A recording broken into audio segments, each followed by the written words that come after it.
Me revoilà à nouveau. J'ai fait un petit peu plus de rang pour vous permettre de voir qu'est-ce que ça devrait avoir l'air quand on a fait la première section ou quand on a avancé en fait la première section du châle bouleau.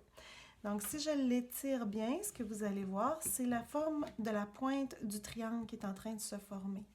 Donc on a un côté qui est droit, puis on a un côté qui s'en va à angle. Donc le côté qui est droit, c'est le côté où on a fait notre jeté, mais nos deux mailles ensemble à la fin de chaque rang. Tandis que l'autre côté, c'est le côté où on a fait une maille en droit et un jeté au début de chaque rang. Là, il y a une petite tendance à courber et c'est tout à fait normal.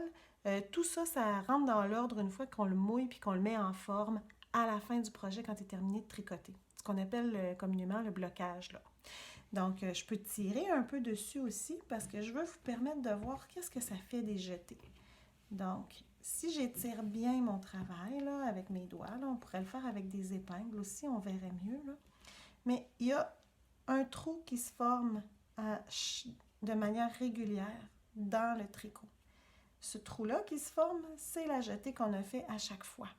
Et puis c'est pour ça qu'on répète un jeté à la fin du travail, mais qu'on en tricote deux ensemble. C'est que le motif du tricot, le motif du châle, boulot, le design, c'est justement d'avoir des trous de chaque côté pour faire une finition tout de suite d'emblée, puis pas avoir à retricoter de bordure à la suite. La bordure est faite à même le tricot.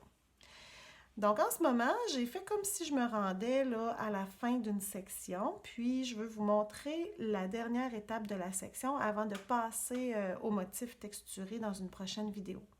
Donc, j'ai tricoté mes mailles. Le patron nous dit de répéter ces rangs 3 et 4 là un certain nombre de fois, tout dépendant de la grosseur de laine qu'on utilise. Et quand on arrive là, on nous dit que le rang suivant, c'est comme le rang 3. Donc, on se rappelle, le rang 3, c'est un rang en droit, c'est un rang d'augmentation. Donc, on va faire le rang d'augmentation en tricotant la première, en faisant un jeté et en tricotant jusqu'à la fin du rang. Jusqu'à 2 mailles de la fin du rang, pour être plus précise.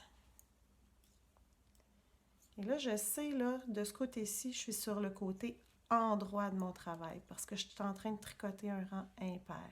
Alors, si je veux utiliser des accessoires pour m'aider à m'en rappeler, je peux venir glisser une épingle sur le devant de mon tricot, un brin de laine pris sur une maille sur une maille sur le devant du tricot, puis ça va me permettre de me rappeler quand j'y arrive que je vois la face de mon tricot devant. Il me reste 2 mailles sur mes aiguilles. Je viens faire un jeté et tricoter mes 2 dernières ensemble.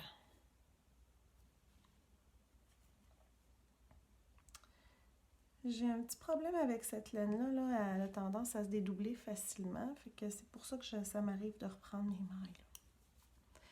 Donc, mon rang en droit est fait. Je suis rendue à faire le rang suivant. Dans le patron, ça nous dit que c'est le rang de transition. Fait que le rang de transition est tricoté tout à l'endroit.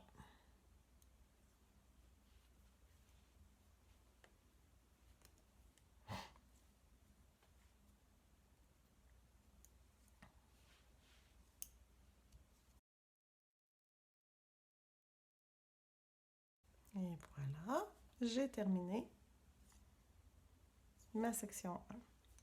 À ce moment-là, je vais avoir des indications dans le patron qui vont nous permettre de nous valider, c'est-à-dire compter le nombre de mailles qu'on a sur nos aiguilles, puis s'assurer que ça correspond à ce que le patron nous indique qu'on devrait avoir quand notre première section est terminée. À la fin de chaque section, on a le total des mailles qu'on devrait retrouver sur nos aiguilles, donc ça nous permet de nous valider à certains moments. Je vais vous souhaiter bonne chance dans cette première section, puis on se revoit dans une seconde vidéo pour voir le prochain point qui est le motif texturé.